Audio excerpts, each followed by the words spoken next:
کیا پتہ اب اسے یقین ہو جائے کہ میں اشوری جاسوسہ ہوں، پکڑوا دے۔ پھر بھیانک قید خانہ اور مدراف گارڈ، ہولی میری مدراف گارڈ۔ بسوں بعد میں بے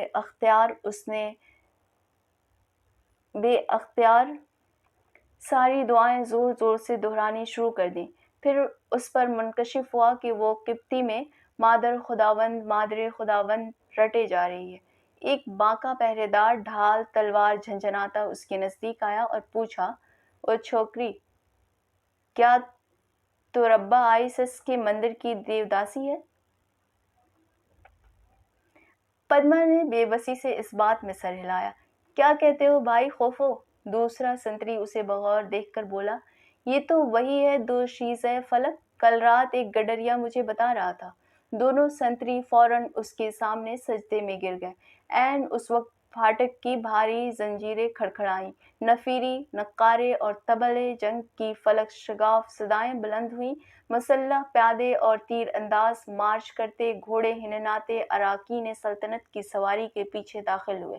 بے انتہا اونچا طلائی تاج اور لباس فاخرہ پہنے فرعون شمال و جنوب اپنے طلائی رتھ پر اکڑا بیٹھا تھا، شکل سے کافی بے وقوف معلوم ہوتا تھا۔ اس بھیڑ بھڑکے گل گپاڑے میں پدما نے نکل کر بھاگنا چاہا، ایک سپاہی نے نیزے سے اس کا راستہ روک لیا۔ ربا حاصور کی پیغامبر، دوشیزہ افلاک، لبیک! چشم حورس! بڑا زبردست شور مچا، ہجوم نے اسے بری طرح گھیر لیا، اس کا دم لوٹنے لگا اور اسے غش آ گیا۔ جب ڈاکٹر پدما میری ابراہم کورین کو ہوش آیا، دن ڈھل رہا تھا۔ وہ قصر عین الشمس کے عبادت خانے میں ایک جواہر نگار مسند پر نیم دراز تھی۔ طرح طرح کی خوشبوئیں سلگائی جا رہی تھیں، کاہنوں کی جماعت آمون رب تاہ کے ورد میں مصروف تھی۔ تاہ تہیب آنتیر کا گمنی، کسی کو کیا معلوم کیا ہونے والا ہے؟ یا خدا کس وقت اپنا فیصلہ صادر کرے گا؟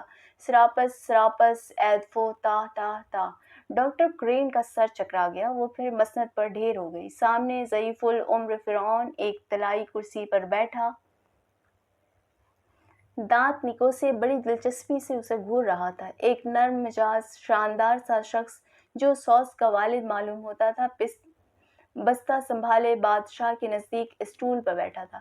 دیو قامت چیف پروہت اور زرعی کمر دیوداسیوں نے بیچاری پدما کو گاؤ تکی کے سہارے بٹھایا۔ اس نے نحیف آواز میں کہا، thank you, black coffee please, no sugar. دوشیزہ فلک کیا کہہ رہی ہے؟ فرعون نے مروب آواز میں بڑے کاہن سے دریافت کیا۔ اس نے سر ہلایا، جہاں پناہ یہ الوہی زبان میری سمجھ میں نہیں آتی۔ فرعون مصر ہاتھ باندھ کر ادب سے ڈاکٹر کرین کے سامنے کھڑا ہو گیا اور یوں گویا ہوا، زہرہ جبیں دختر افلاک، یہ مصر کی عین خوش نصیبی ہے کہ اشوریا سے جنگ کے دنوں میں مادر خداوند نے تم کو یہاں بھیجا اور فتح کی بشارت دی۔ مابدولت چونکہ خود دیوتا کے فرزند ارجمند ہیں، ہمارا فرض ہے کہ بطور مہمان نوازی و سپاس گزاری کل شام کے 5 بجے تم سے شادی کر لیں۔ پدما نے آنکھیں پھاڑ کر اسے دیکھا۔ یہ پیر فرتوت، اس کی ممی میں نے برٹش میوزیم میں دیکھی ہے، میں اس سے شادی کروں گی کل۔ اسے دوبارہ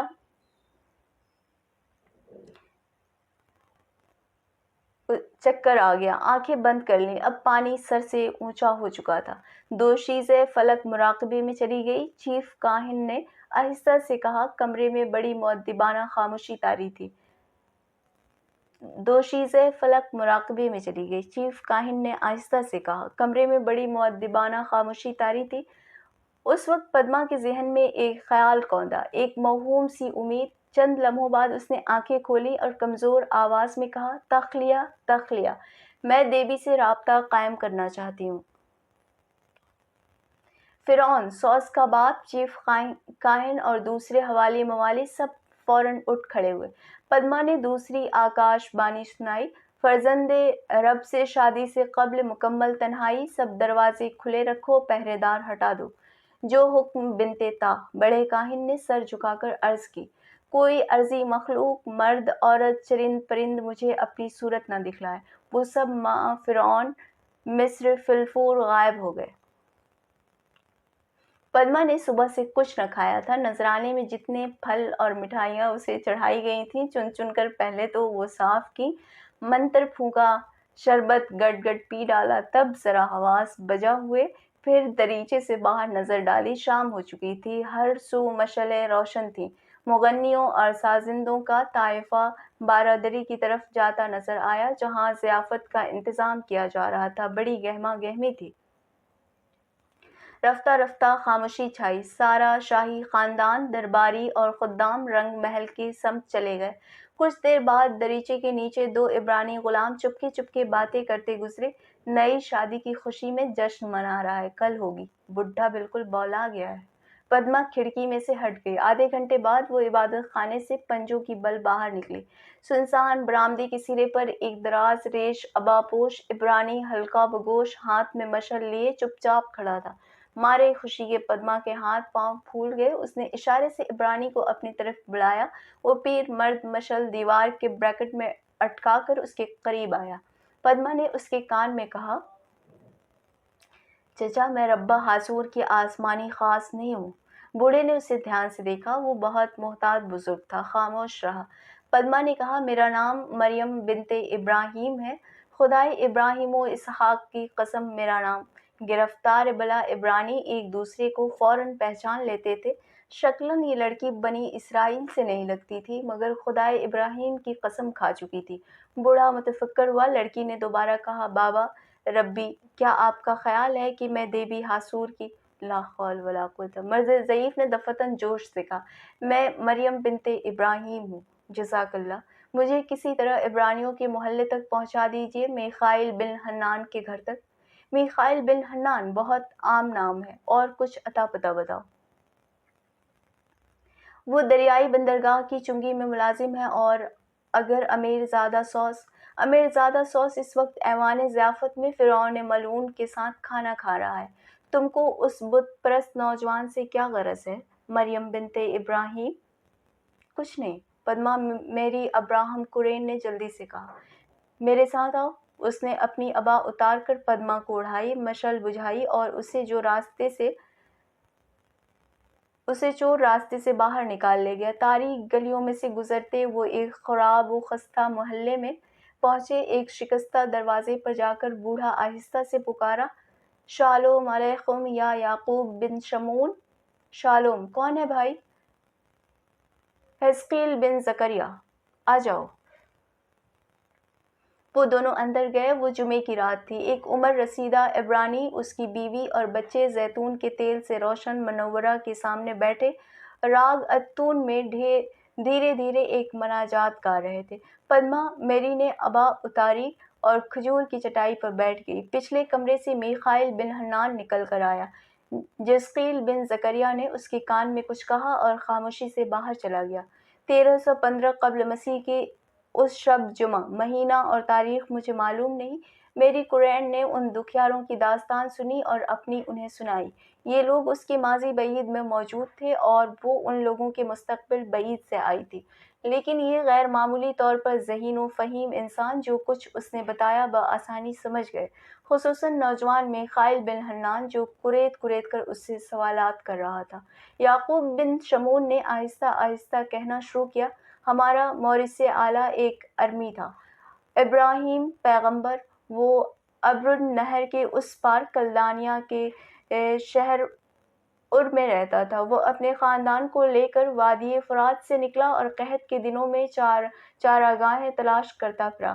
کنعان، مصر، پھر کنعان اور یعقوب بن اسحاق بن ابراہیم کے 12 لڑکے ہوئے، اور یوسف بن یعقوب کو اس کے سوتیلے بھائیوں نے۔ مجھے سارا واقعہ معلوم ہے، پدما نے بے صبری سے کہا۔ رات تیزی سے گزر رہی تھی۔ اگر میخائیل جلد از جلد کسی طرح دریائے راستے سے راکٹ تک پہنچا دے۔ یوسف کو پیرمرد کہتا رہا، اسی منفس کے بازار میں بیچا گیا، مگر خدا یوسف کے ساتھ تھا اور مجھے معلوم ہے۔ پدما نے کہا، جوزف، میرا مطلب ہے کہ یوسف نبی کو minister of food and agriculture بنا دیا گیا تھا، میرا مطلب ہے، اور انہوں نے اپنے قبیلے کو کنعان سے بلا بھیجا، اور بنی اسرائیل مصر میں خوب پھلے پھولے اور ملک ان سے بھر گیا، اور ایک نئے بادشاہ نے کہا بنی اسرائیل ہم سے زیادہ طاقتور ہو گئے ہیں۔ چنانچہ انہوں نے بنی اسرائیل پر نگراں مقرر کیے جو ان سے کڑی محنت کرواتے، اور انہوں نے فرعون کے لیے بتھوم اور رامسس کے شہر تعمیر کیے۔ یعقوب بن شمعون نے کہا، اور بادشاہ مصر نے 2 عبرانی دایاؤں سے جن کے نام شفیرا اور پواہ تھے کہا، جب عبرانیوں کے ہاں لڑکے پیدا ہوں انہیں مار ڈالو۔ میری قرین نے بے اختیار انجیل مقدس کی اگلی عبارت دہرائی۔ اس کے میزبانوں نے چونک کر اسے دیکھا۔ تم کیا کہہ رہی ہو؟ یہ کب ہوا؟ تب پدما میری نے سوچا انہیں بتا دینا چاہیے کہ ان کی نجات کا زمانہ دور نہیں۔ اس نے دریچے میں جا کر دیکھا، دور قصر عین الشمس میں روشنیاں جھلملا رہی تھیں۔ اس نے کہا، پھر بادشاہ رامسس دوئم نے عبرانیوں کو حکم دیا اپنے سارے نوزائیدہ لڑکوں کو دریا میں ڈبو دیں۔ کیا ابھی ہم پر اور بلائیں نازل ہونے والی ہیں؟ زوجہ یعقوب نے دہل کر پوچھا۔ ہاں، لیکن ایک بچہ منہ سے بچ جائے گا، اور وہ رامسس دوئم کے محل میں پلے گا، اور وہ تم کو مصر سے نکال لے جائے گا۔ عبرانیوں نے مبہوت ہو کر اسے دیکھا۔ لڑکی، کیا تم کاہنہ ہو؟ غیب کا علم جانتی ہو؟ یہی سمجھ لو اور سنتے جاؤ۔ یہاں سے نکل کر تم بنی اسرائیل کنعان میں سلطنت قائم کرو گے، پھر اشوریا کے بادشاہ تم کو قید کر کے بابل لے جائیں گے۔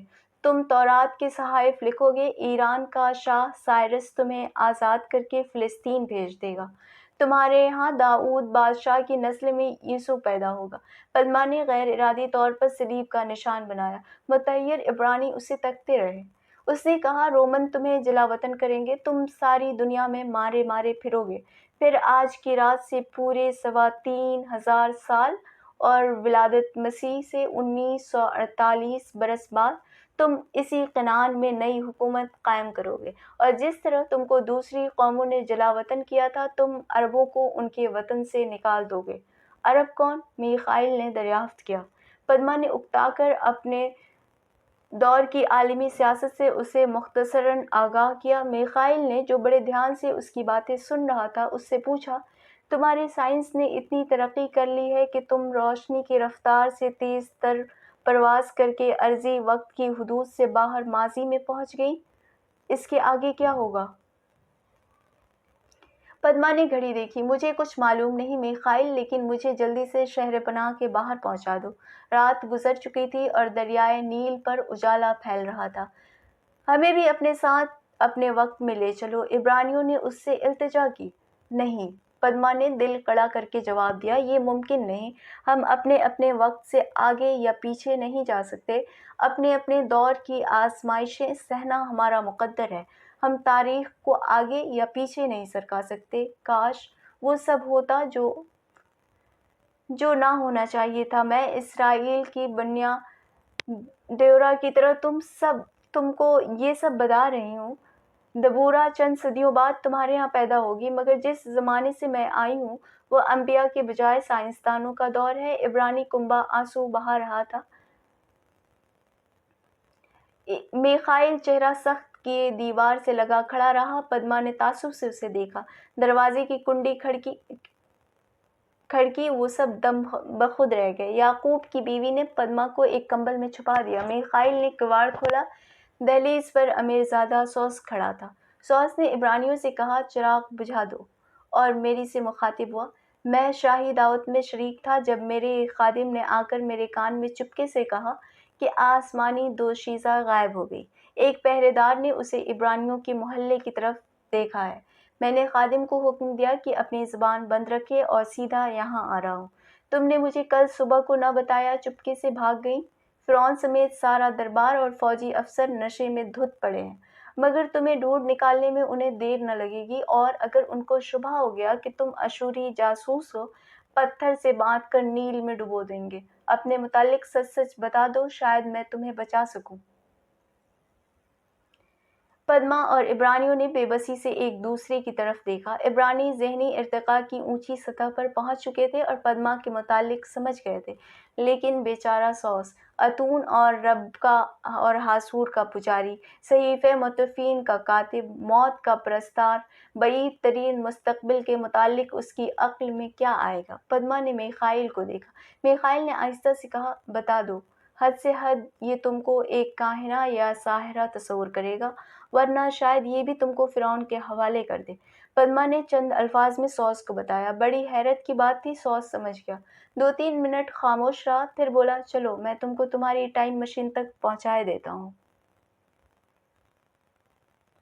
جس وقت وہ عبرانیوں کو خدا حافظ کہہ کر مکان سے نکلی، وہ پھوٹ پھوٹ کر رو رہے تھے۔